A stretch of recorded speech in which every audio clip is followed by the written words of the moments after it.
Okay, it is 5 p.m. on Monday, June 10th, 2024. This is a regular board meeting for the Monroe School District.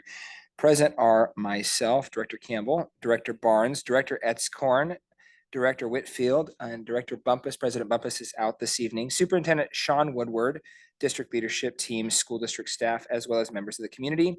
Student representatives Laura Wittenberg and Sophia Willett will not be in attendance at tonight's meeting.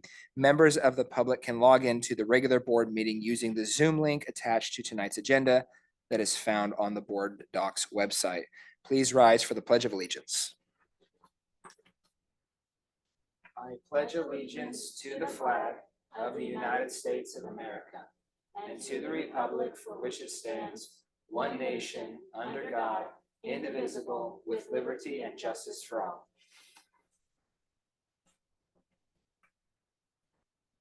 All right.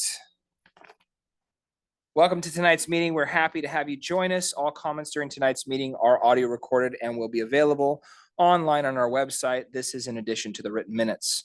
Please understand that while it may appear the board is moving quickly on important matters, there have been previous discussions on these issues either in earlier meetings or in board workshops, which are also open public meetings.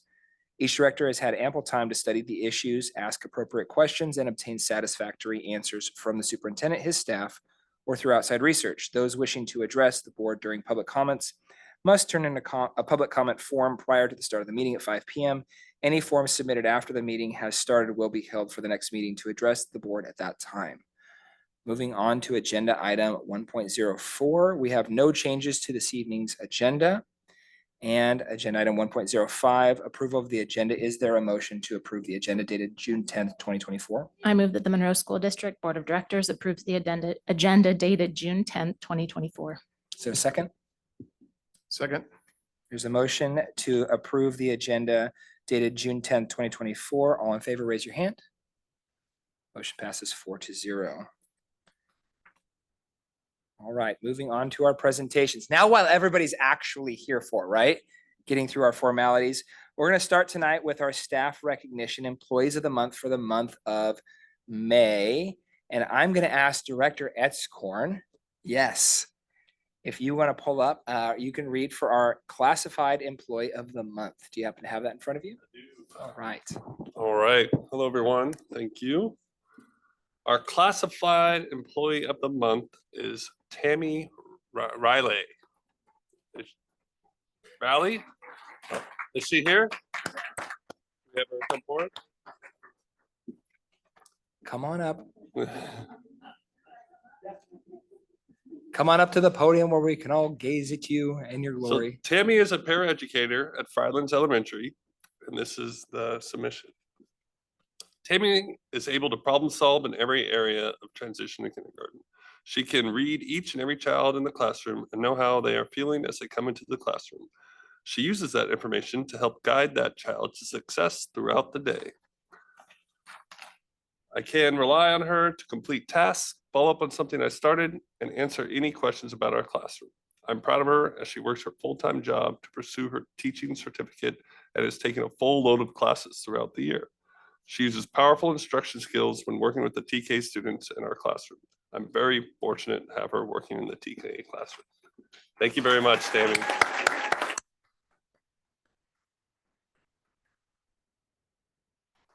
Tammy, I know as I got you on the way back there, I'm curious, how close are you to finishing your teaching certificate? All right, we're excited to get you in the classroom soon. Thank you for working so hard. All right, moving on to our Certificated Employee of the Month, Director Barnes. Miss Ashley Tuiasa-Sopo, would you please come up?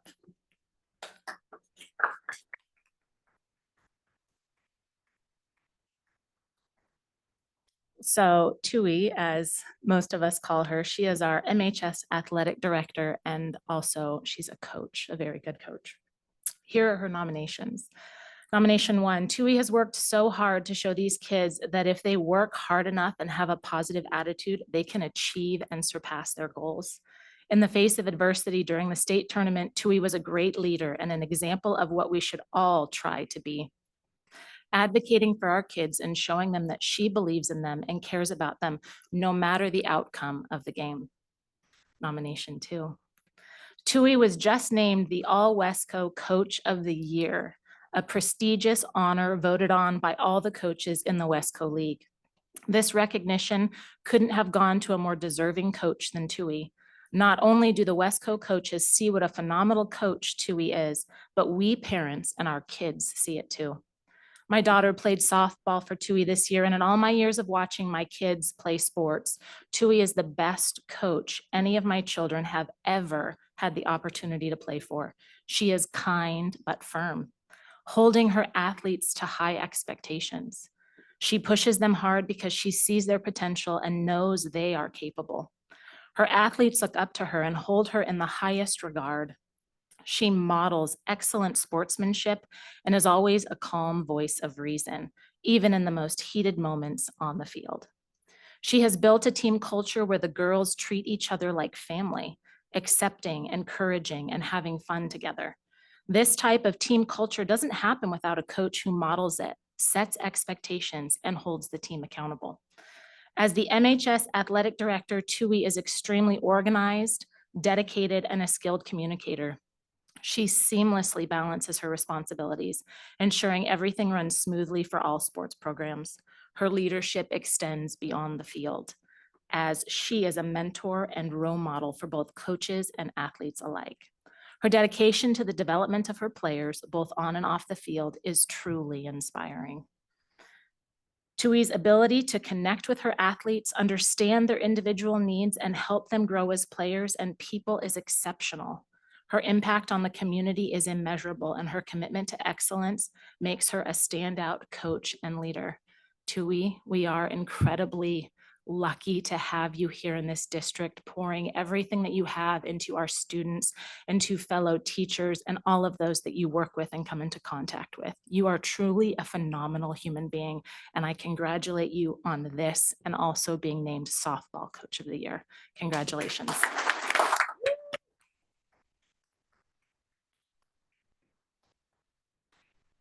I think what I like about this week, Superintendent Woodward, for me is this is like the best part of our jobs is we get to celebrate all week long all of our students, end of the year programs, the graduation ceremonies, but the gems that we have in our district as well. And many of you that we're also going to recognize tonight, some retiring, some for just your continued years of service. Thank you guys for all that you do for our district. It's a lot. It's a lot of work, and we do greatly appreciate it. We have a lot of gems at Monroe. Let's get on to years of service, agenda item 2.02. I'm going to have some help here with with Director Barnes. Superintendent Woodward, you can sit right there. And Director Whitfield are going to help us with this. I'm going to read for those honoring distinctive years of service. For educators, administrators, and support staff alike, each year represents countless hours of hard work, commitment, and a genuine passion for helping our students succeed. Tonight, we're honored to present you with certificates and pins to commemorate your years of service. Reaching 15 years and beyond is a remarkable achievement, and we extend our deepest gratitude for your dedication to our district. Thank you so much. Let's give these fantastic individuals a round of applause. And go ahead, yep.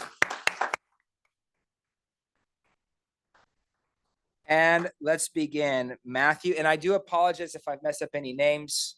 It happens all the time, but I'm going to do my best. Matthew Chalfant, teacher of Monroe High School. Are you here tonight, Matthew? No. Caitlin Clark Carey. Courtney, yes, let's go. Courtney Edelsword.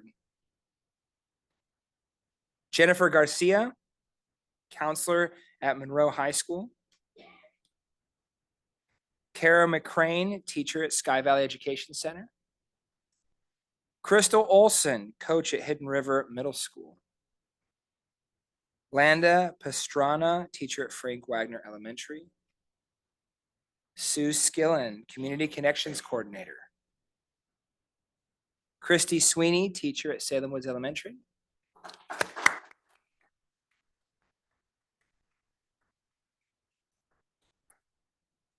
And Paul Tutongi, teacher at Sky Valley Education Center.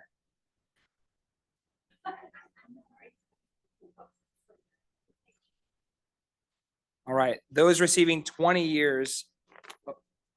What's that? Oh, yes. Sorry. Thank you so much. Our awesome communications team has reminded me, who made sure I followed the script as well. If you are part of the group of the 15 years of service, they would love to come take your picture. So if you can follow Tamara right here outside, they would love to get your picture. And then if you're in the next group, so on and so forth. Tamara, are you guys going to be right there? Okay. Okay. Thank you so much. All right. 20 years of service. Kathleen Ablutz, Department Coordinator at the district office.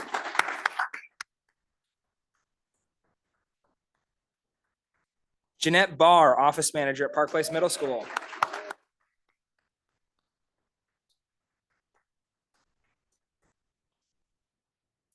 Ansgar Dwemchin, Teacher at Park Place Middle School.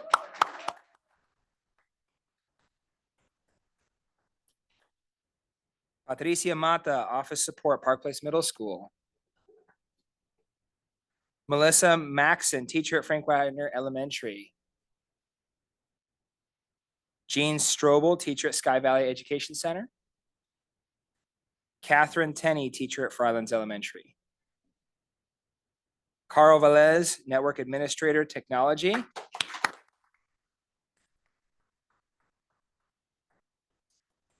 Darby Vigas, Teacher at Monroe High School. And survivor of Judah Campbell. Thank you, Darby, for teaching my son. Those of you with 20 years of experience, head on over where Tamara's at, and we would love to have your picture taken as well. Those receiving recognition for 25 years of service. Daniel Barr, teacher at Monroe High School. Lisa Ray, teacher at Monroe High School.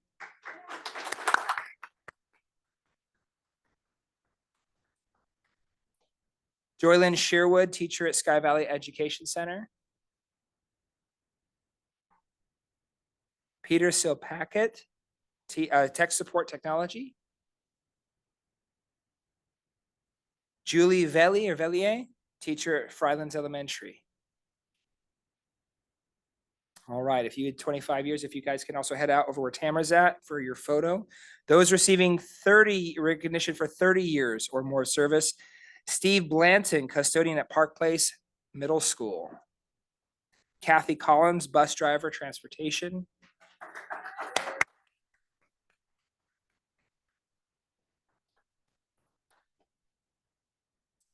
Kathleen Potfass, coach at Monroe High School. And Jeff Presley, principal at Frylands Elementary.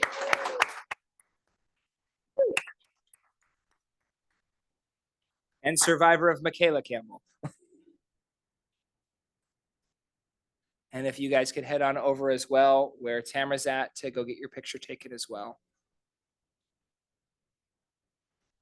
Those receiving recognition for 35 years of service. Mark Bircher, teacher at Hidden River Middle School.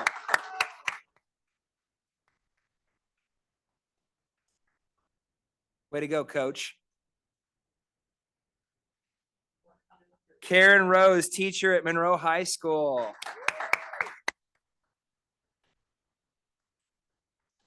Stacy Shipansky, teacher at Maltby Elementary. All right, thank you guys. If you could also head on over to get your photo taken. And we have one recognition for 40 years of service. Terry Olson, custodial supervisor, facilities and maintenance.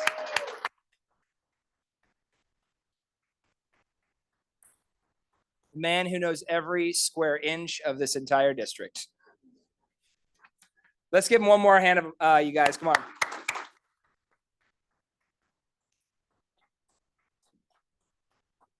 And the bittersweet section, moving on to agenda item 2.03, our retirement recognition. We begin taking time to recognize another special group of individuals here tonight. Please join me in a warm welcome for our staff members who are retiring this year.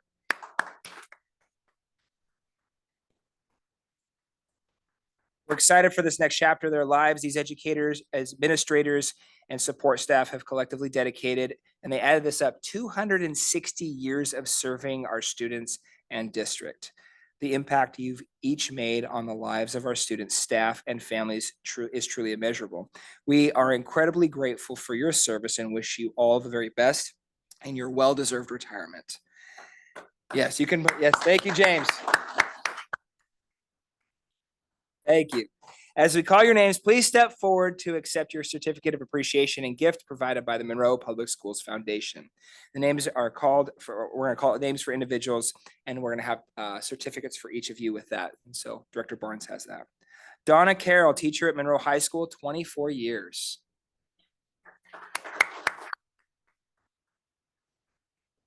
Charlene Frank, teacher at Chain Lake Elementary for 2 years. I am told that Joel Garrison has his entire teaching career in the Monroe School District. He's retiring as the assistant principal at Park Place Middle School after 36 years and 9 months in the Monroe School District.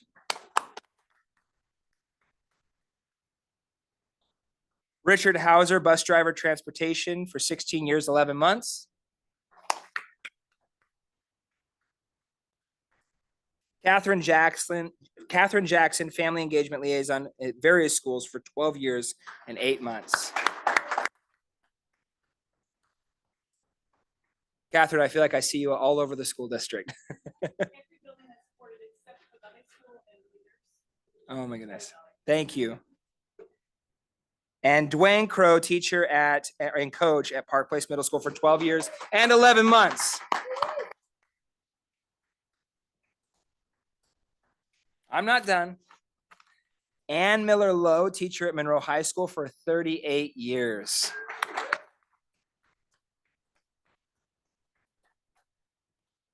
Scott Nordquist, mechanic in transportation for 20 years and 5 months. This next guy, how do you pronounce his name? Victor Scarpelli. Oh, yes. Executive Director of Support Services, 4 years and 1 month.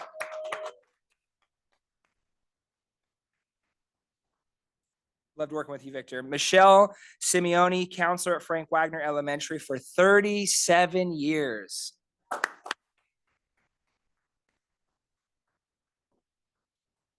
Evelyn Seifer, teacher at Sky Valley Education Center for 35 years.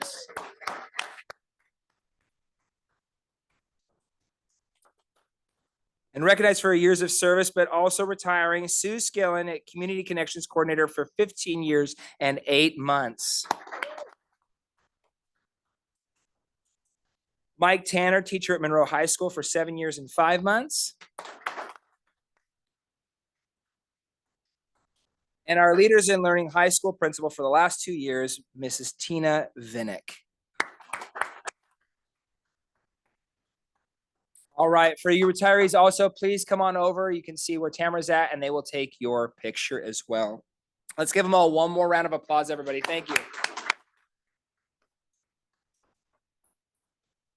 Such awesome gems and dedication in our school district.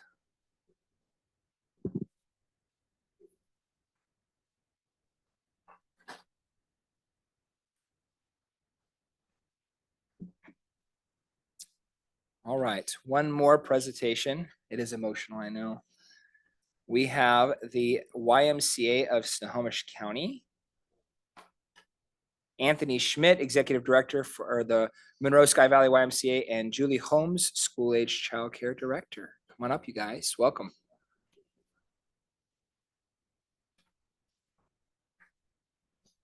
Thank you for having us today. We're really honored to be here. This was actually pretty surreal. I am a 1998. That's why you're the IT guy, right? Yep. I'm actually a 1998 graduate of Monroe High School, been at various stops in my YMCA career, and took over as the executive director in November. And there was actually some of my teachers in the crowd that just retired today. So that was a treat. I was not expecting being here today. So Coach Birch and Miss Seifer, if you're still around there, hi. It's awesome.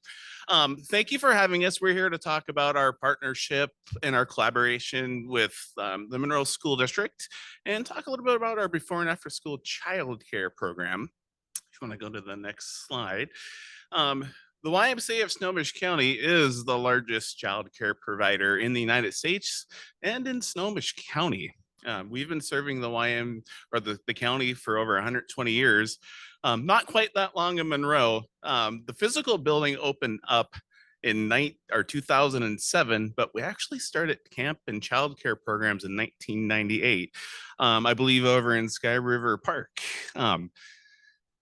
We believe that the community is stronger when all children have the opportunity to discover who they are, have a place to be, have a place of belonging. Actually, can you back up one slide there? That is the original Everett YMCA in that picture there.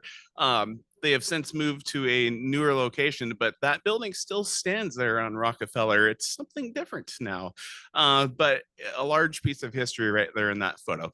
Go ahead.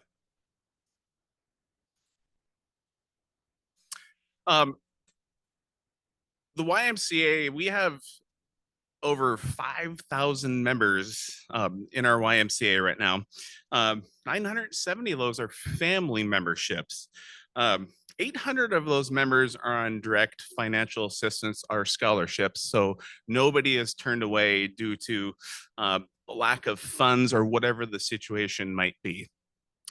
We have 3 different sites in the county in Monroe, and Julie will talk more about that. They're all fully licensed before and after school childcare sites, which has been a wonderful partnership and collaboration with the school district. Go ahead.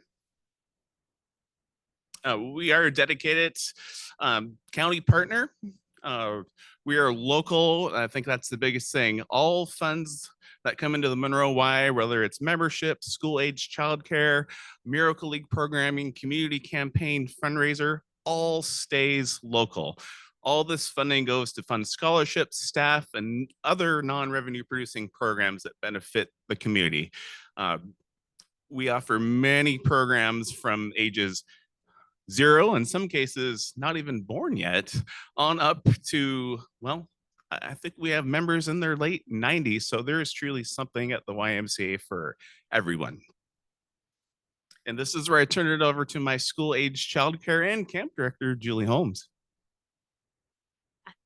Hello, and thank you for having us tonight. So for our before and after school programs, as Anthony mentioned, we serve all 5 elementary schools. We are within 3 buildings. We're at Frylands, and we also serve Frank Wagner at our Frylands location. And then we're at Chain Lake, where we also serve Salem Woods. And then we're at Maltby Elementary.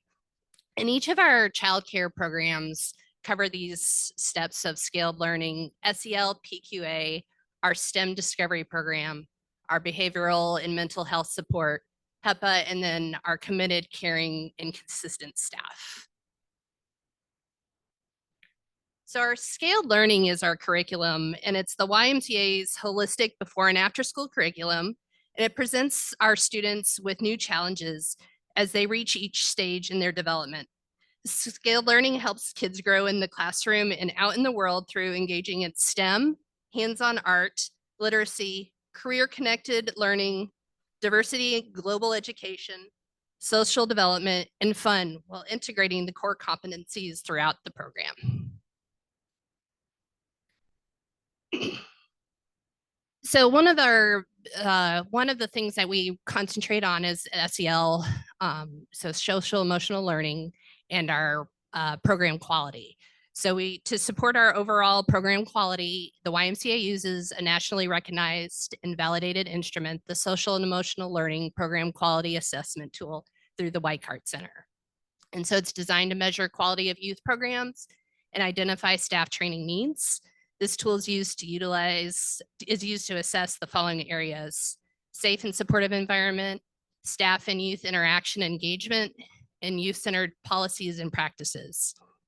And then it's a continuous improvement process. We assess, we plan, and we improve. And our staff get to assess themselves as an internal assessment. And then we have external assessors that come from different locations to assess our programs to get a fresh set of eyes on each of the programs.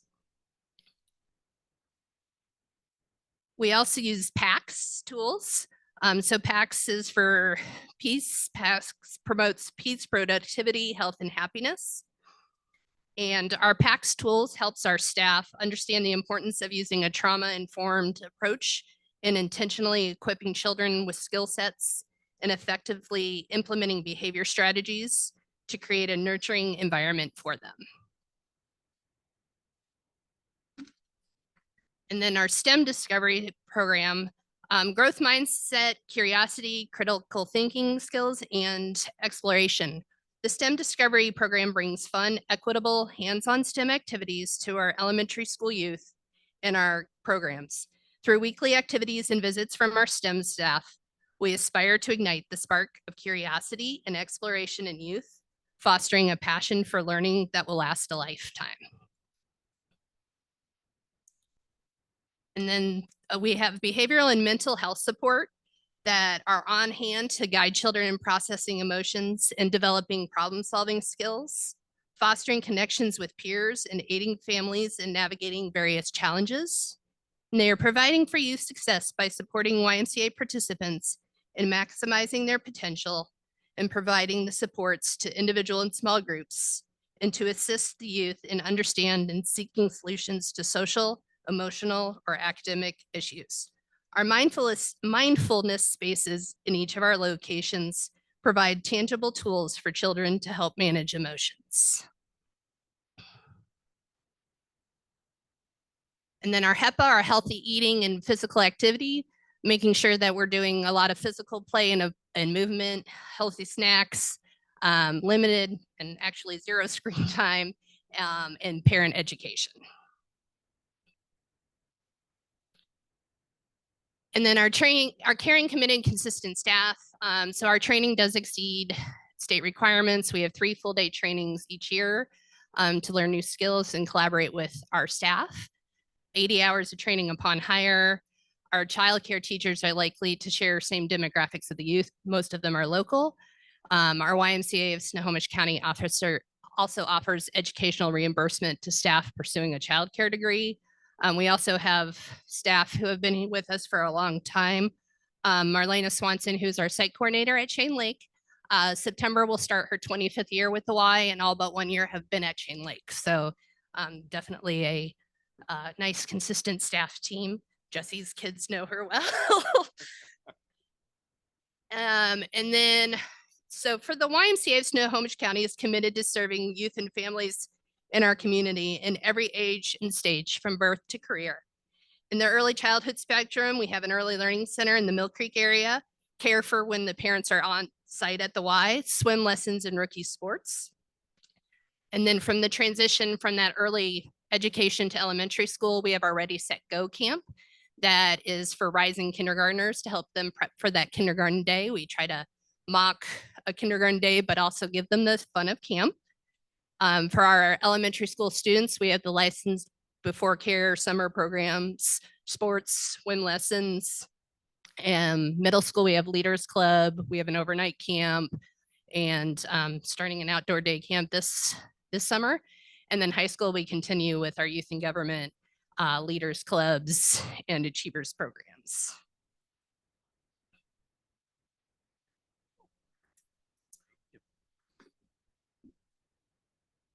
You can see in the quadrants there, and I didn't bring my glasses, so I can't even read. I can't even read this. But first off, thank you, Julie, for all your hard work and your staff. You don't even want to see what some of the areas of our facility look like right now as they're transitioning from school-age childcare to summer camp. So if you see the twitch in her eye, it's okay. She's okay. But overall, our intentional and our aligned approach here, I'm not going to read all this to you, but we are the largest provider of swim lessons in the county. We had over 2,400 registrations last year. We're on pace to break that this year. Some of our school age kids, that's their first experience learning to swim is in our pool. We have a swim team, youth sports. We close to 2,000 kids register, and we have all year round sports. One of the cool things we do in a health and wellness piece, and I want to thank you, Superintendent, because I have sent out a message in multiple stops to district leadership about that the YMCA of Snohomish County offers 20% off and no joining fee to all school district staff. all of them. And Superintendent Woodward, you're the only one who's ever replied back to me saying that's amazing. So thank you. I'm happy to report that 54 staff have initiated a membership, and it's about a total with their families of 175 members that have taken a part of that discount, which is fantastic. So we're happy to be part of that journey. And as educators, my wife is an admin at another school district right now. My daughter is a teacher. I understand the health and wellness side of the work that all school district staff go through. That is all I have now. We are tremendously appreciative of the relationship we have with our community and the school districts. And thank you very much for your support and allowing us to speak tonight. If anybody has any questions, let me know. Directors? All right. Let me off the hook. Okay. I just want to say thank you for continuing to partner with us, for continuing to offer so many programs and learning opportunities for the students in the Monroe School District. You make a big impact and we appreciate you. Thank you. Thank you guys so much. It's wonderful. Our next agenda item is 3.01 in our communications, student representatives, but because our student representatives are not here tonight, we will move on to agenda item 3.02, public comment. And our first public comment tonight is from Amber Mehta, teacher at Frank Wagner Elementary. Talking about a teacher at Frank Wagner. That's right. I think you're at Park Place, right? All right. Just for the record in the microphone, go ahead and state your name and your relationship to the Monroe School District, please. My name is Amber Mehta, and I am a parent at Monroe School District. Summer, did you want to come with me? My name is Amber Mehta, and I have a second grader at Frank Wagner Elementary. She's just really tall. She's in the dual language program, so she has two teachers, Edith Morales and Itzel Romero. My daughter was also diagnosed with selective mutism last year. When she was diagnosed, we asked her what she would like us to do when people approached her to talk. She agreed that she would like people to know she had selective mutism, so she's okay with everyone knowing that we're talking about this here today.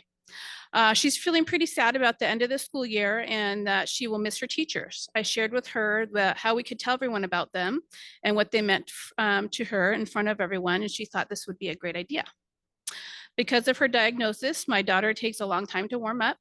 She rarely speaks to adults, and she has become increasingly withdrawn with peers outside of the school setting, despite our efforts to keep her engaged. This year, she has shown a tremendous amount of growth with her language, and I know it's because of the safe space her teachers have provided for her. Her language, her accommodations can be quite lengthy, and they are often unique as her diagnosis is not commonly recognized. They have been present in all her meetings, and I know they've shown her the patience she needs to be able to use her verbal skills. Not only that, but they have an actual genuine excitement when they share with me a story about when they've seen her interact with her peers using her brave voice, when she has communicated with them one-on-one, or when they share a story in class and they've seen that she's connected with it. When she was targeted by a classmate specifically for her selective mutism, they addressed this promptly and it did not continue to spread like I feared that it would. Selective mutism is actually an anxiety-based disorder, and it's not uncommon for children with this to be homeschooled or to miss a lot of school and to be absent frequently. Because she has such sweet, warm, and fabulous classroom teachers, my child has actually only missed 3 days this year due to being ill. She loves attending school and loves being in their classroom, learning her favorite subjects, Spanish and math, and getting to be with some of her best buddies. As the school year draws to a close, we wanted to take a moment to express our sincere gratitude for all that Edith Morales and Itzel Romero have done over the past year. Their dedication, patience, and unwavering support have truly made a difference in my child's learning and speech journey. So thank you, and happy Pride Month. Thank you. Next, public comment is Heather. Come on up. Again, in the microphone. Please state your name and your relationship to the Monroe School District. I'm still Heather Young. I'm still a parent in the district of 2 kids in special education. So I wanted to start off by thanking the transportation department for being so extremely supportive of my oldest son, Declan, especially Mike Birch. The team has really gone above and beyond for the work that they've done. He has been apprenticing with the transportation department for his last period of the day, this last 6 months. And he's a sponge. He's loving it. And it's a great compliment to the work that he's done at Snow Isle. So on that, there's an opportunity for our district to do a better job when it comes to recognizing kids that are on the path of trades. And I find myself, I'm pretty sure we haven't talked about this, but I'm going to say I'm probably aligned with Chuck, which is a pretty rare thing.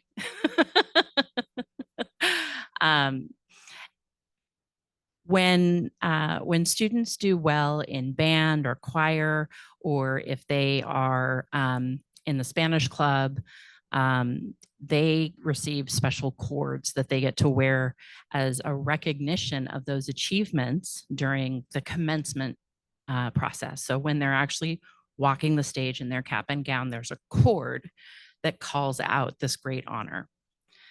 This year, Monroe School District had an unprecedented 4 students who were Student of the Year at Snow Isle for their respective programs. We've never had that before.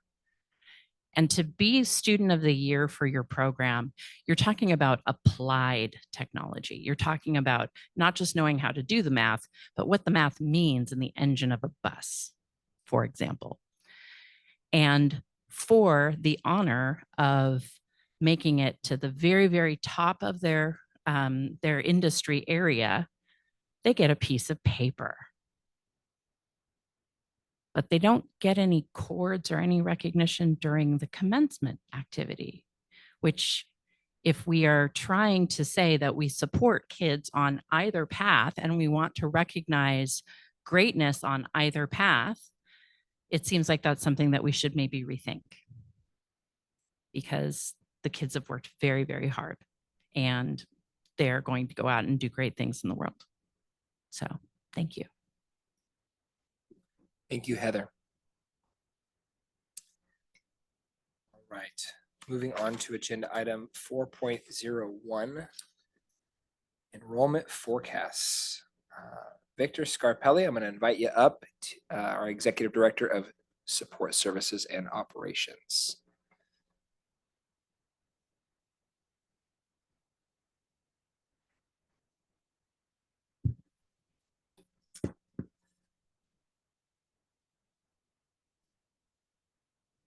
There were a lot of maps on here. If you could walk us through this a little bit, that'd be wonderful. Okay.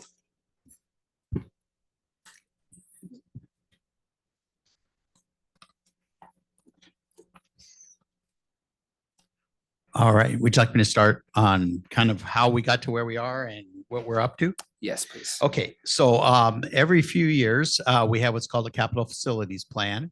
And in that plan, behind it is all the information and all of the data collections that come to help us predict our future, as well as evaluating our past to see how close we are when it comes to predicting our facilities as well as our student enrollments. So this year, we contracted with a company called Flow Dynamics to help produce all of our data that helps you as a school board and our superintendent to help decide on when and if we need additional space in our schools and if our facilities to make things happen for the best interest of kids based on all of our data and enrollment status. So the chart you're looking at now was the student generation rate. So Flow Dynamics takes into consideration everything that's listed under the notes and helps predict where our student generation will be coming from for the future in our district. So if that helps with that chart. and helps you predict forward where you'd like to be.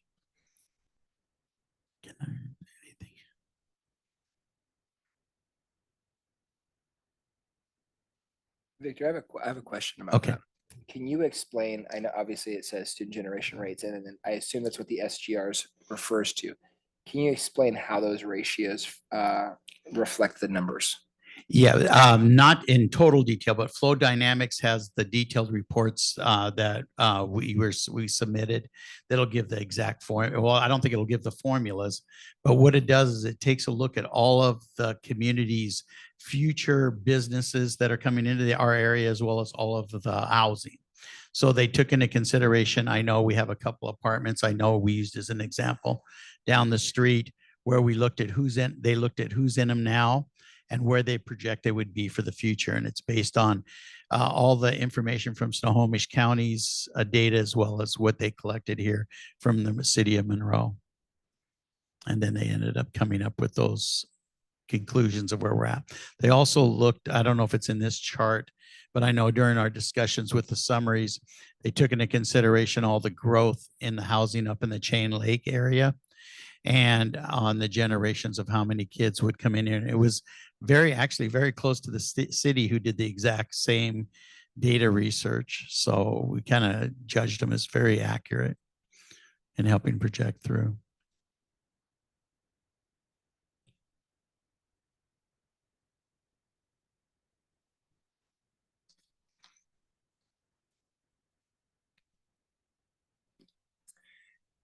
If we go on to the next slide, I had a question about the historical enrollment by grade. Obviously, we have, and we are reminded regularly by members from our community. It's the next slide after 6, slide figure 9.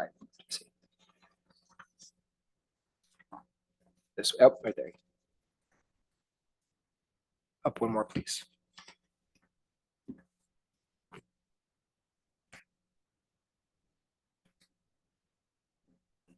This slide doesn't want to be on there. Okay.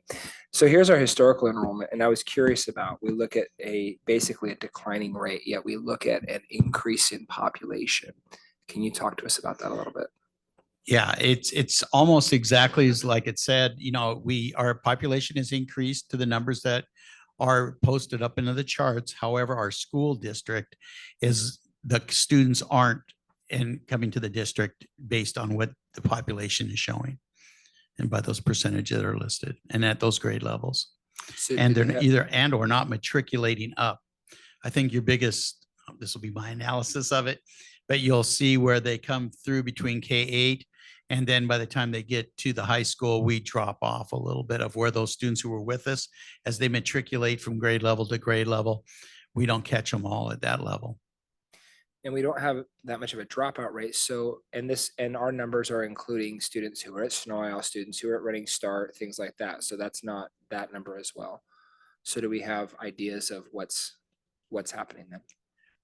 Well, I could give you a qualitative things. I think some are choosing other avenues, whether they be other districts close to us. Some are actually probably going to private schools, depending on what the choice of their families have been. At this point, we won't know that until they do what they call a post-secondary education. Then you will know exactly where they come from after. Unfortunately, we don't get the predictions coming through the systems. And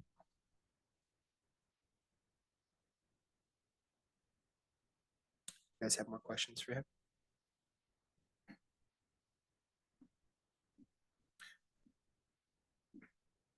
I don't know, it must have been a couple of years ago that we were advised we need to start planning for a new high school. And I was in shock and trepidation at even the thought of that, having a major capital project like that. From any of this data, does it look like we need to, and it seems like we have plenty of elementary schools.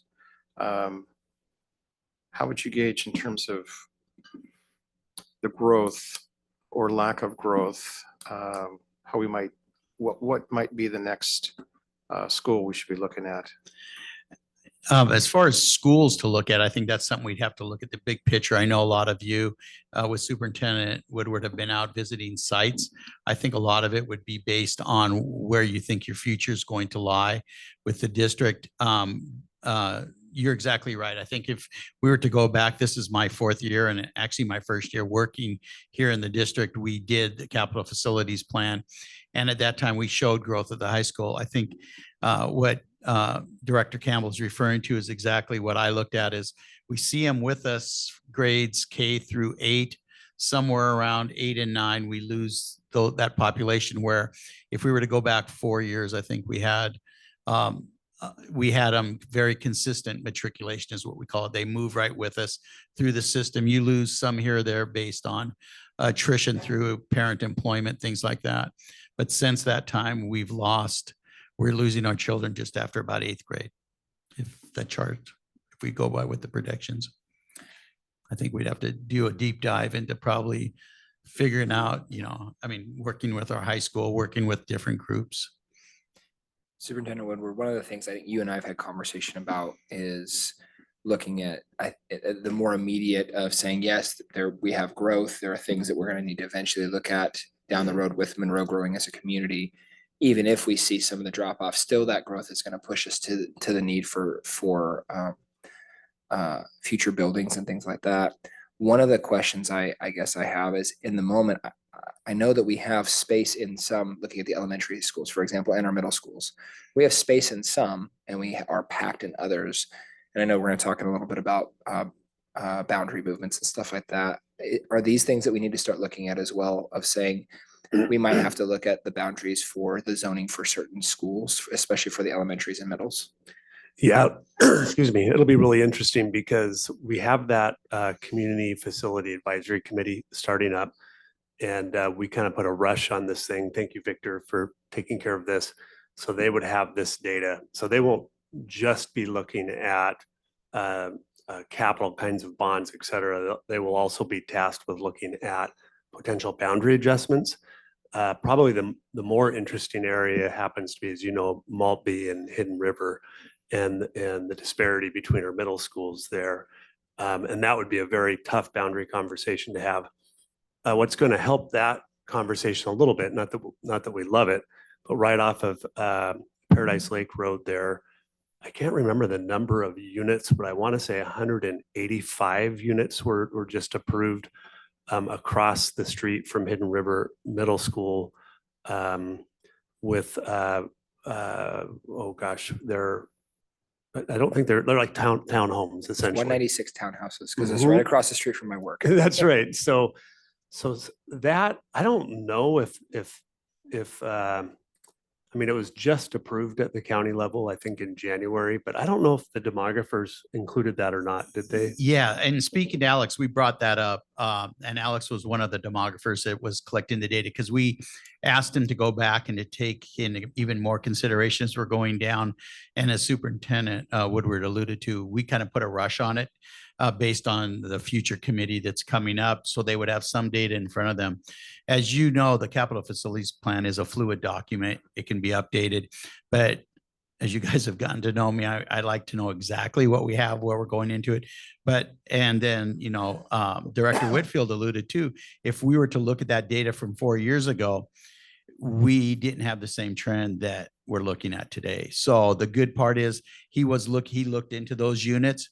And at this time, based on the demographics from what the builder was predicting, we're not going to get a lot of students out of it yet.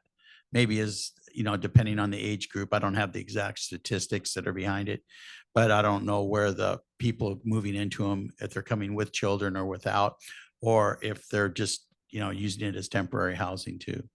And of course, sorry, go ahead, Victor. No, please go ahead. And I mean, Victor already said it essentially that it's all speculation. The demographers will all tell you that it's been the most challenging time to make these kinds of predictions. Pre-pandemic, it was a little bit more spot on, but it's not just our district that's facing these kinds of declines in spite of increasing population. I'm an idealist by nature, and I tend to think we're going to see something different than what this is showing because of the kind of work that we are going to continue to engage in with our strategic plan, et cetera. I think there's somewhat of, not somewhat, I mean, I bought a house recently in the Echo Lake area, and a couple neighbors stopped by, saw me working in the yard, and said they couldn't believe how many school children in that area do not attend the Monroe School District. This mom said, "Oh, ours do, and you better believe that I'm trying to get more. I want my kids' friends to attend Monroe." And I asked her, "Well, what's your thinking on this?" And she said, we love our schools, but we have a perception problem, and it's not necessarily in alignment with reality. So we just got to keep doing the good work. I think we're going to get some of these students back next year, or this summer. I'll be working on a survey, and I'll probably just do some cold calling to families as well. We have a lot more families who are homeschooling and are choosing private schools, et cetera. We know these families must declare, and we get records requests from private schools, et cetera. We got to ask, why are you choosing somewhere else? Okay, is there, what could we do differently? So anyway, sorry for the ramble, but the Community Facility Advisory Group will be looking at boundaries. And I kind of find it hard to believe that from the 196 units that we're not going to have, because it's going to be more affordable housing, but still very expensive. But we'll see how that goes as well. Yeah, I work literally across the street from there with families in the Maltby area, and the community perception of that is not necessarily what the demographers have. And again, who knows? But I think one of the biggest challenges is for families who I work with in the Maltby area. Many choose to live in Monroe or Snohomish, or even as far as Lake Stevens or Sultan, because maybe they commute to the greater Seattle area, Redmond area, the Everett area, but they're willing to add 10 to 15 minutes of commute time because of the cost of living for housing is so different, whether they purchase or rent, whatever that is. But to be able to put townhomes in that area is not common, and that makes it much more affordable. That kind of living for families that are in that place that may not have either the income for the rent or the equity for the mortgage or whatever that is. It does change a lot, and they're looking at actually there will be more along the way, which some of the Maltby residents are not very happy about either, because it does change a lot of the traffic, which is another thing that is going to affect it, which 522 is still not ready to be finished with the legislation. They're trying to fundraise for it, but it's not there yet. And I think, you've hit on a lot of the points that are there.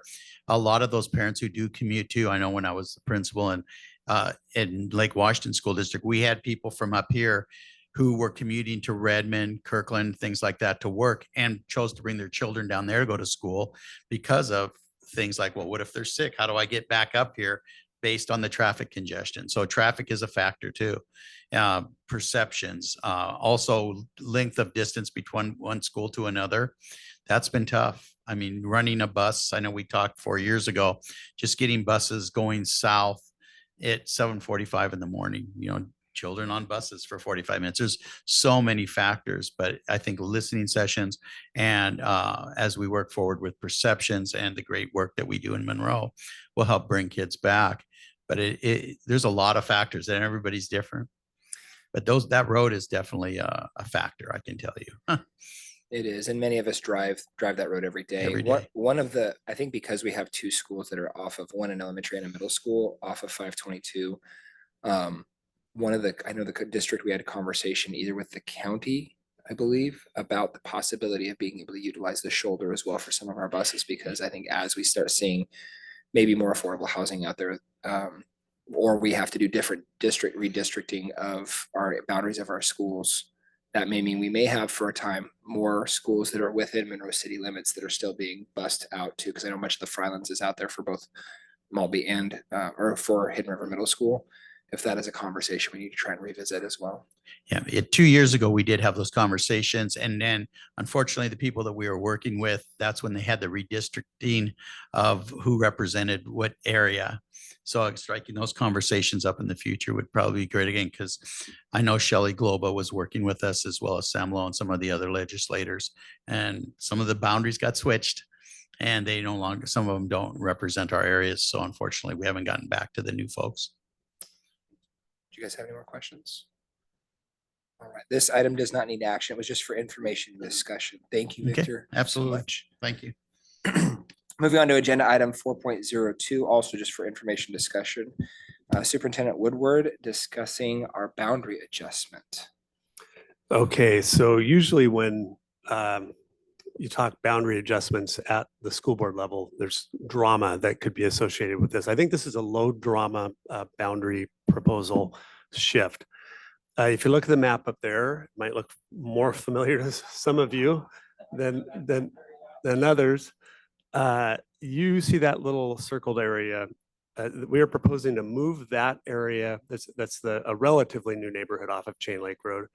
The area that's circled, that is currently within the Salem Woods Elementary boundary. This is because the neighborhood was originally going to be linked to Ingram Road via, you can't really see it very well up there, 133rd Street Southeast. Yes, right there.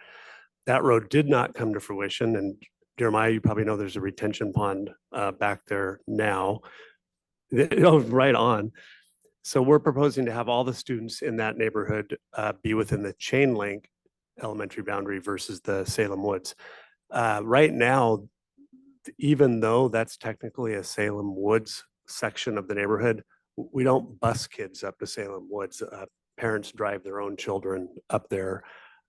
So it makes sense, given the fact that that road is not punched through and will not be punched through, that all of those students have their homeschool would be Chain Lake.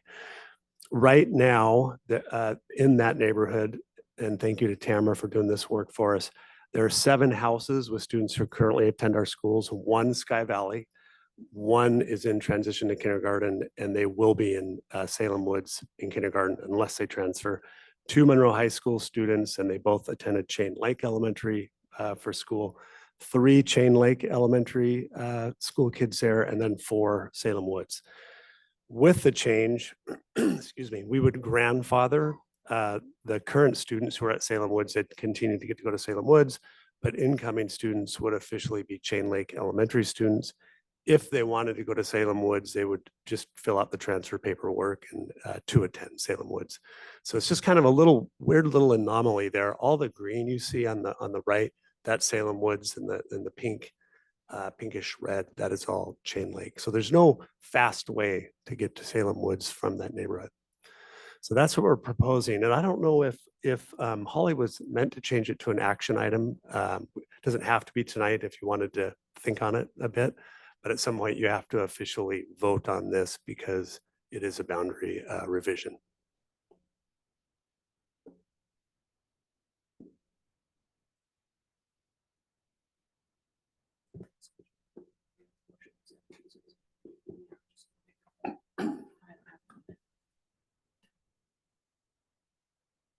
Well, what are your guys' thoughts? Is this something you want to vote on? I'll just be honest. I live in that neighborhood, so I have my own personal opinions, but I would rather hear from you guys what you think. Do you guys want to wait until we have all 5 of us together to vote on this, or is this something that you guys want to take action on tonight? What are your thoughts? I mean, I think it makes sense. I don't mind voting on it tonight.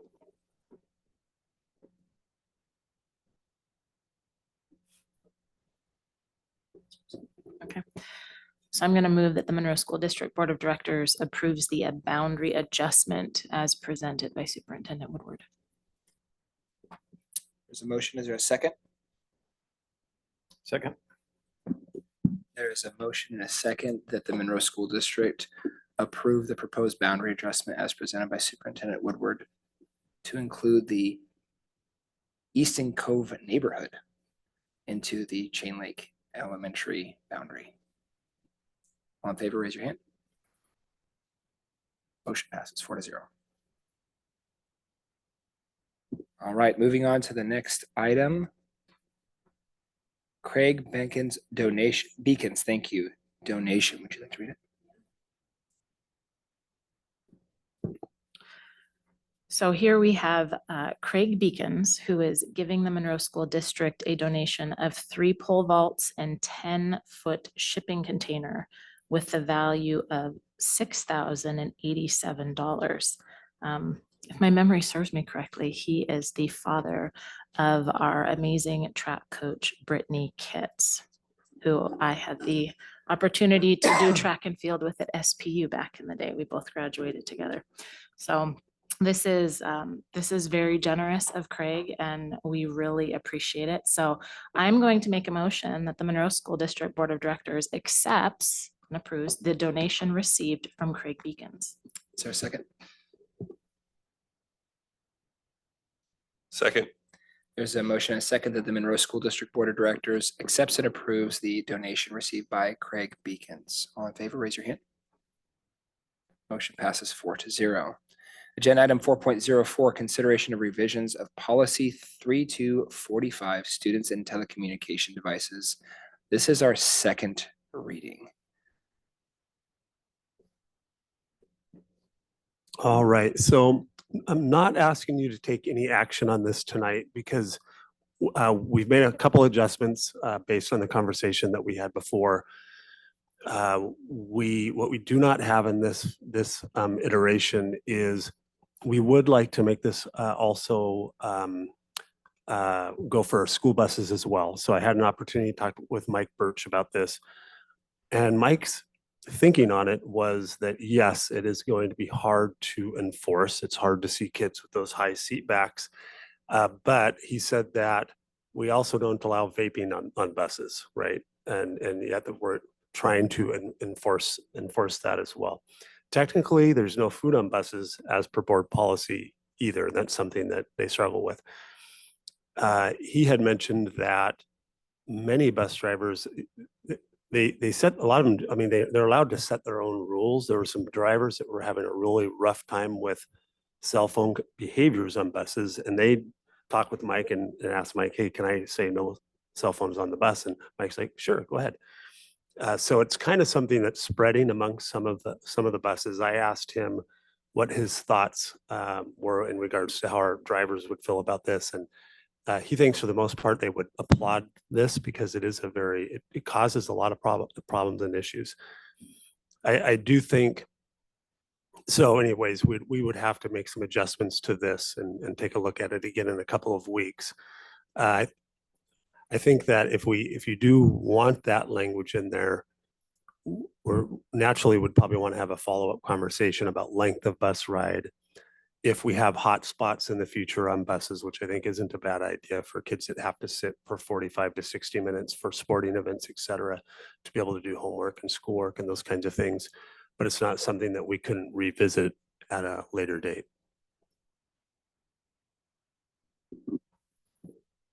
All right, so we have it on here for recommended action that the Monroe School District Board of Directors approves the revisions made by policy 3245, students and telecommunication devices. We would need a motion to be able to act on it tonight. We are not required to make a motion. Is this something that the board feels that they would like to move on?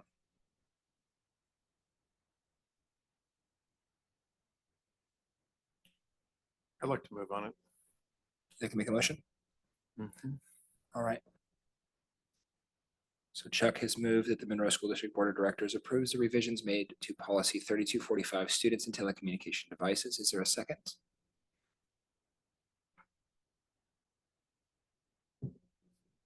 I'll second that. There's a motion and a second. We can move to discussion. I had a conversation with, it felt ironic this morning. My son, who is working on his driver's ed, and he got to drive with me up to the high school today, and forgot his phone in the car because our school resource officer is also his driver's ed instructor, says, put it in the back seat. He did, and he left it in the back seat when he got out. So I had to drive back from work to get him his phone. And I thought about that as I knew this was on our business item tonight. Here I go driving to the high school to give my son his phone, with the possibility that he may never be able to use it again anyway at the high school. I did run into Principal Willie while I was up there and asked him about this as well. And I think that he's excited about us moving with a policy.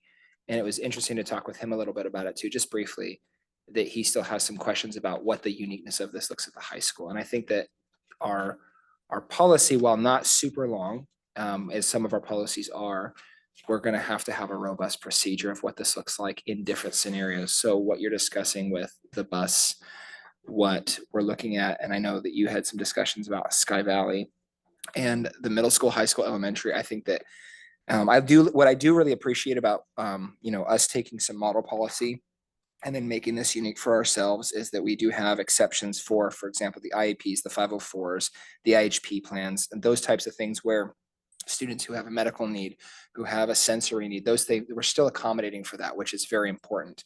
The difficulty is where do we thread the needle to make sure that that's not becoming a distraction or a tool of abuse or bullying, those types of things. I'm curious though, after hearing some of these conversations, we might still need some work. So I'm still wondering about that. Did you want to share about Sky Valley? So in having conversations with some of the administrators at Sky Valley and, just saying that we were in talks of this, after the last time the board was sort of unanimously in favor of option one. And well, how would that look at Sky Valley? And that was a question that I had asked Superintendent Woodward. So in going around and asking, one of the things that was brought up, a few times was just, well, Sky Valley is so unique because when kids are on campus, they're not always in class. You could have a 3-hour break, between classes, and to get off campus, it's a short walk to get just outside of the fence line where there are, multiple entry and exit points on campus. But one of the things that was brought up that I kind of liked was, in our procedures, could there be a specification where on, at school for Sky Valley could be specified as any time a student is in class, so that when they weren't in class and had those long breaks and were with their family, usually you see a ton of parents on campus as well. When those students are with their family members, they have the ability to do what they need to do because they have personal electronic devices and Chromebooks and other things that they're going to be using to work on schoolwork between classes, and do lots of different things. So just trying to figure out, how that works, because it's not traditional school, but that seemed to be sort of the consensus, was putting in some sort of a, specification of, in class means no cell phone time at Sky Valley, that those get put away. Because that's when the kids are at school. So what are your thoughts on that?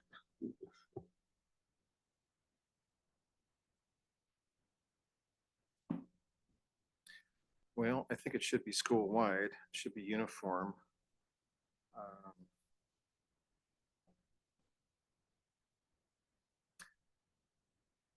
I don't know if it could be up to the individual. Well, it starts getting complicated if it's up to the individual schools. I'm going to go back to this. Go back to the student mental health. So this, we have information from Monroe Community Coalition, and it's evidence-based 12-foot notes with documentations. It's about the impact on student learning and well-being. Cell phones are attributed to low academic performance and GPA, poor student behavior, mental health, bullying and cyberbullying, cheating and academic dishonesty, and increased educational equity. So, it's also, if there's a policy that takes those things into account, well, what we're working towards, but it's also a behavior about not being dependent on a cell phone. It was just brought up to me today that having a partial, in fact, it was a lady who works at Snohomish County Mental Health, is if we were to have a partial ban, like during lunch, then the kids would just be hurrying up and just waiting to get on their phones. So, and I'm just thinking out loud here, trying to formulate this, but it seems like if we're trying to change behavior, being able to be without a phone for the entire day, back when, again, I'm using this 2006, what did students do?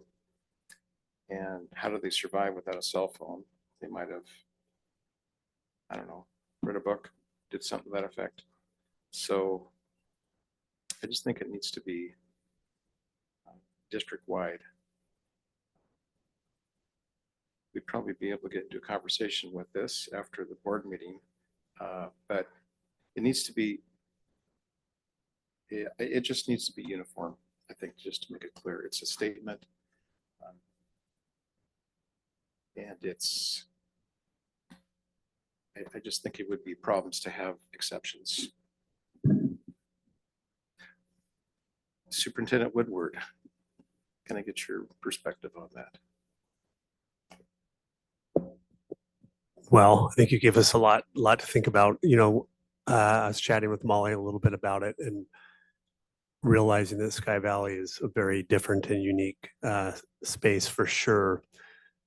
And I appreciate what you just said about we're trying to help shape behavior while the kids are between the bells in our schools. So I can see both sides. I think maybe Molly, I wonder if this would make a difference to you and to Karen and the families there. You're talking about a lot of kids are going off. They might leave for 3 hours and come back. So maybe, so we're not, and they're actually going off of campus. Obviously they could use their phones when they're off of campus during their break. I do think it's a very interesting thing to think about that some of these kids, I'm assuming they're just hanging out in the courtyards, et cetera, during their break time. It makes me pause to really think, well, do we really want them on their phones at that time too? If this is something that. So the only thing I will say with that and thinking sort of through that angle, so a lot of kids will have, 2-3 hours between classes where they're still on campus. They may have a younger sibling who has a class. They're there with their family. But so in order for a kid to get on their cell phone, literally all they have to do is walk out to the sidewalk. So we are going to have students lining the sidewalks outside of the fence at Sky Valley to be on their cell phones then, because technically that's not school grounds, right? If that's something we do, then we're going to see them, kind of doing that rather than continuing to be, with their family on, campus or doing whatever it is they're doing, then they're going to be, kind of out that direction. So that doesn't particularly seem like the best scenario either, to have our students lining the sidewalks outside just so that they could then be on, their cell phones because they're not on school grounds, but then also trying to get schoolwork done in between classes. I mean, I try to stack my kids' classes one on top of another. My kids don't have cell phones, so this isn't, something that I'm concerned about for my own kids personally, but just for the rest of the kids, who are getting things done or doing that or have their own personal Chromebooks. That's my kids. They have their own personal Chromebooks, their personal electronic device to sit there and be able to do their schoolwork, because on Mondays they have to wait for their little brother to get done with class and they've got 2 hours until I can take them home. So it's just sort of different, but wanting to make sure that we're, being fair and trying to stay consistent, but it's just such a different scenario because of the school and the nature of the way that it is. So I definitely think it's something that deserves, a lot more talking and just sort of sharing ideas and really trying to figure out what's going to be the best approach, for our students, but also for, our administrators as well, because we don't want to put them in the position then of having to determine, oh, well, this is what Sky Valley's, going to do. I don't want to put any of our teachers in that position. It's good to just have our policy and then they can fall back on that. So none of them look like, the bad guy or, kind of that scenario type of a thing. So those are just some of the thoughts that are rolling around in my head as I think through this. And with Sky Valley, it's a lot of gray area. It's not really super cut and dry. So.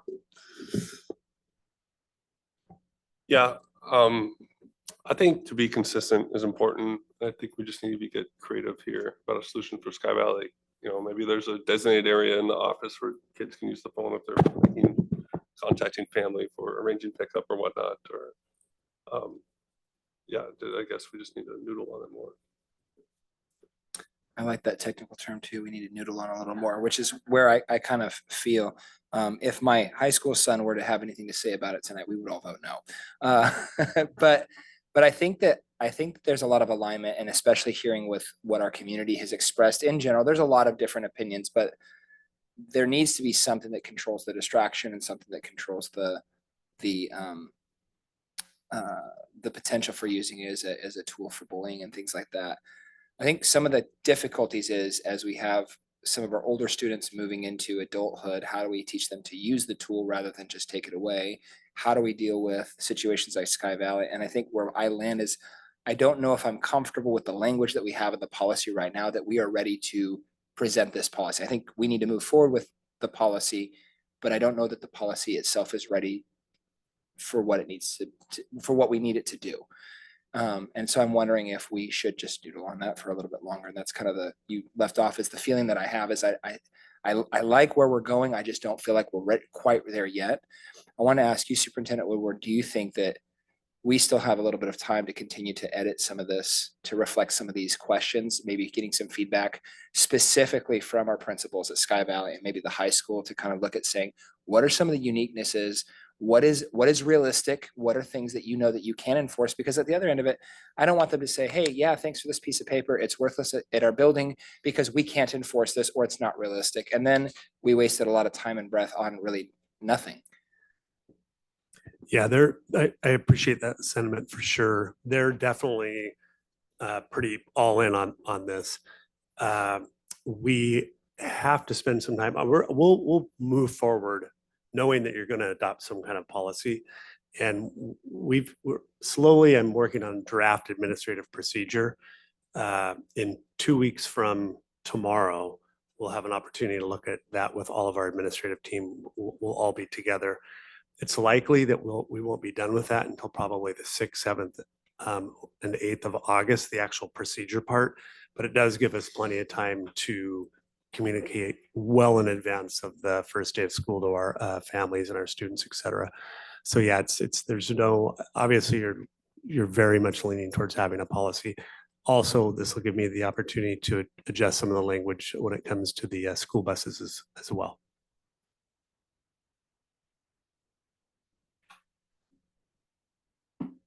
Understanding, Go ahead. just understanding that it won't be 100% done. It would be nice to kind of get an overview of how the district, how they would approach the enforcement just generally without getting specific down to this circumstance, this just kind of how they would generally approach with students. Because that's the one part I know why we need it, and I know that it's best long-term for the kids' mental and physical development and having establishing relationships and things of that nature. But the one thing, so we have that, I believe in that, but it's generally how it's going to be enacted.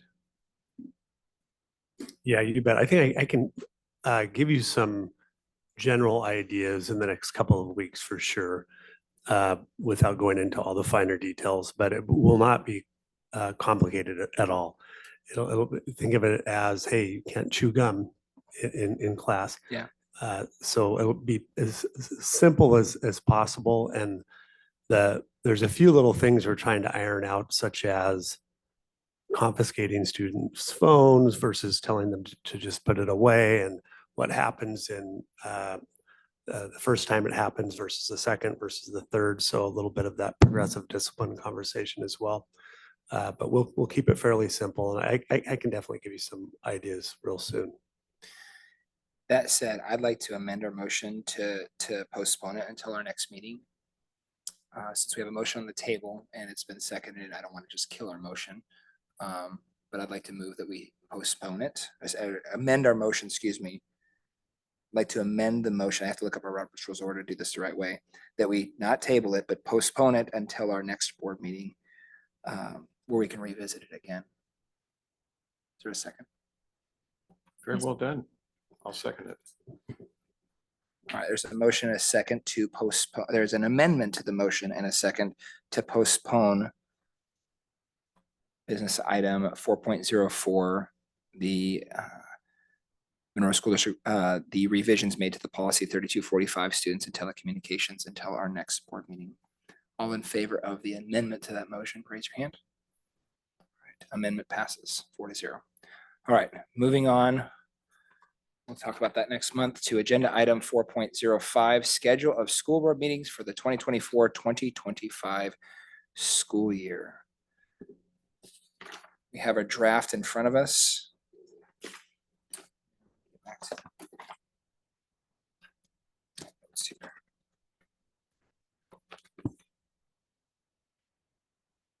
This is for information purposes. We have our schedule here, and that still has us meeting the second and fourth Monday of every month with our workshop on, is it the second? The second Monday? So and that's been our typical routine, hasn't it? So we'll still do our workshops at 4 p.m. on the second Mondays, and then we'll have our regular board meeting and then followed by our board meeting at 5. And then we'll have our regular board meetings, just our board meetings on the fourth Monday of each month. There's a couple of exceptions I want to draw the rest of the director's attention to. November 12th is a Tuesday, and I believe that is because of Veterans Day on the 11th. And May 27th is also on a Tuesday, and that is because of Memorial Day, which we just had in our last meeting. So if you can make sure and update your calendars, and then Superintendent Woodward, if you can have Holly send those calendar invites out to us, that's been super helpful for me. I don't know if anybody else as well to have those on our calendars has been a great help. Any questions about the item? Oh, it is an action item. Oh, yes. Go ahead. Okay. So I move that the Monroe School District Board of Directors approve the schedule of the school board meetings for the 2024-2025 school year. Is there a second? Second. There's a motion and a second that the Monroe School District Board of Directors approves the schedule of the Monroe School Board meetings for 2024-2025. Oh, discussion. Is there any discussion on this? All right, all in favor, raise your hand. Motion passes 4-0. Moving on to the consent agenda, item 5.10. Is there a motion that the Monroe School District Board of Directors approves all items as listed and presented in the consent agenda dated June 10th, 2024? I move that the Monroe School District Board of Directors approve all items as listed and presented in the consent agenda dated June 10th, 2024. Is there a second? Second. There's a motion and second that all items in the Monroe School District Board of Directors, that the Monroe School District Board of Directors approves all items as listed and presented in the consent agenda dated June 10th, 2024. All in favor, raise your hand. Motion passes 4-0. Agenda item 6.01, superintendent update. All right, I just want to take a moment to thank all of our staff members. It is a wild time of year, very exciting, but also very stressful for sure. If you've been into our buildings, there are some amazing celebrations and events happening to help kids and families celebrate the end of the school year. And I really appreciate the efforts that our staff are putting into the end of the year to make it special for kids. And also, it's just, I want to thank the district office staff as well. I'll go in and say, you know, how you doing? And they just look at me and they say, I don't know, you know, there's too many things going on, you know, it's just really crazy. And I just appreciate their hard work. Really looking forward to the Leaders in Learning graduation tomorrow night. And then Monroe High School Wednesday night. It'll be my first opportunity to see both of those. I will be at my own son's graduation down in California for college on Saturday. So I'll have to miss both the graduations. For our community-based program is Friday, and then Sky Valley Education on Saturday. But I wish all of them well, and congratulations to those kids and their families as well. So that's all I have. All right. Thank you so much. And agenda item 7.01, board reports and comments. Who would like to go first?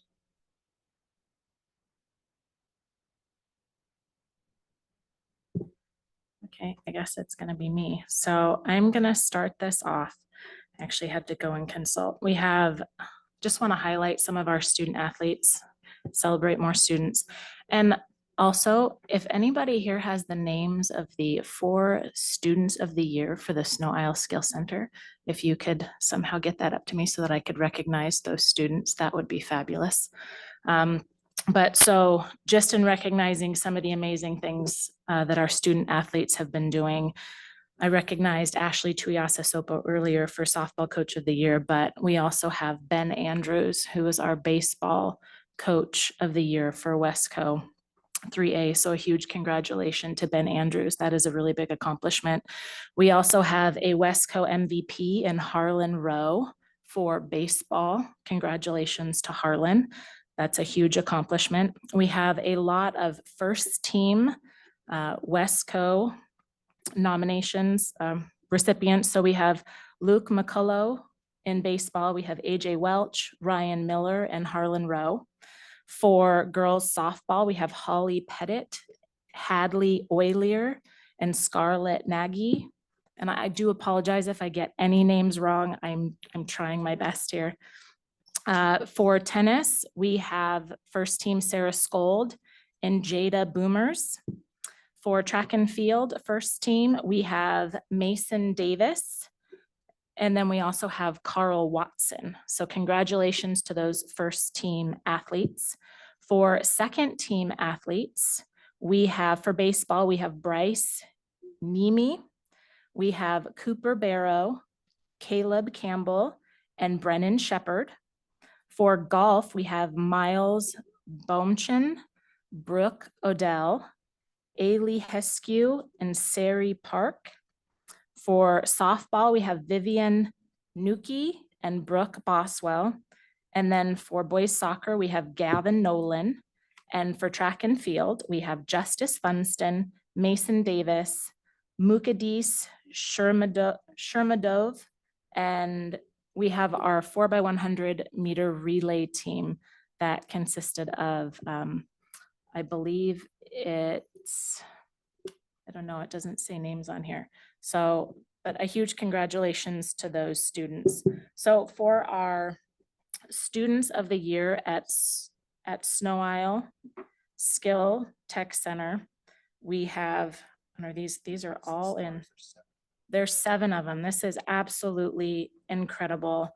And a huge thank you for bringing this to our attention so that these students could be honored as well. We have Colin Imbo in advanced manufacturing. We have Elijah Kasim in nursing assistant, Danielle Morse in fashion and merchandising, Declan Young for diesel power technology, Ryan Wagner in auto, Connor Cox in computer servers and networking, and Kenzie Cantwell in criminal justice. A huge congratulations and shout out to these amazing students for their accomplishments over the last year. Absolutely incredible and the way to represent Monroe High School. I never cease to be amazed at the things that our students are capable of and the things that they accomplish. And I love being able to honor and recognize them. We had the art walk recently, and I got to go into Frank Wagner ahead of time and look at the art that lined the walls. And these were at our elementary schools.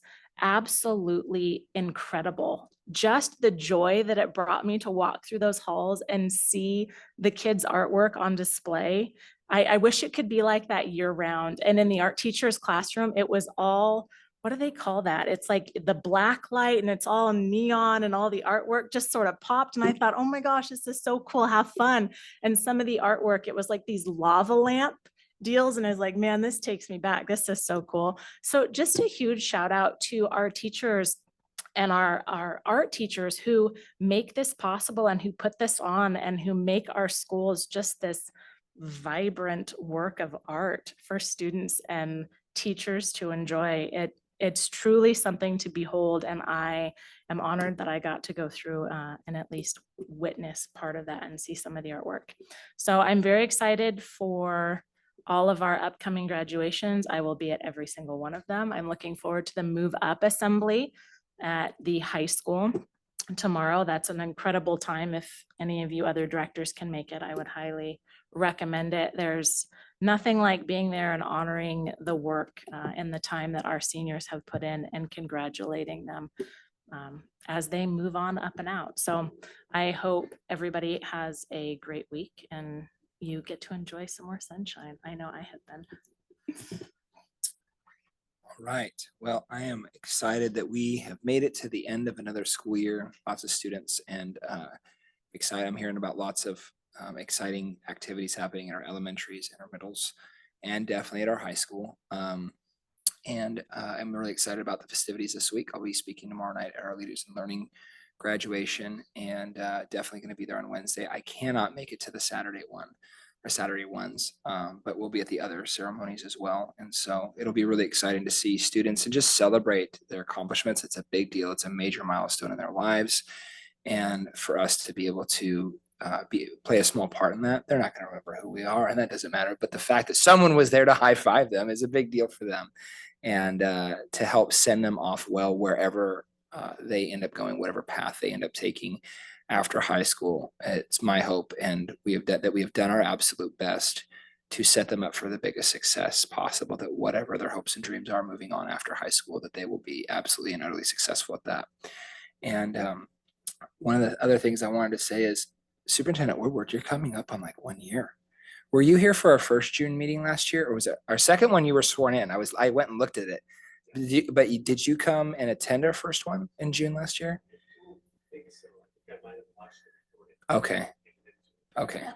So one thing I would love to hear, once all of the craziness has gone on and the confetti is all over the floor and everything calms down, and I'm sure you're planning on this already because you're such a strategic thinker, is I would love to hear your reflections on your first year here. And it has been a whirlwind, and it feels like a long time and a short time all together, which is kind of an odd thing. But I think that we've done a lot of great work this year, and I would really love to hear your perspectives. And now that we have our strategic plan in place and some of these things, your heart for shooting for next year as well. That's one thing I'm really excited to hear about. And I know you're going to be doing all that, but I just want you to know I'm anticipating it and excited for that. Also, and wishing our community members, many of them are traveling over the summer or have different activities, to stay safe, to stay hydrated as it gets hot, in honor of President Bumpus, who always says that since she's not here tonight. And but I'm really excited for our students as they get ready for whatever the next chapter is in their life. Are there any other comments? Well, that said, the meeting is adjourned at 6:31 p.m.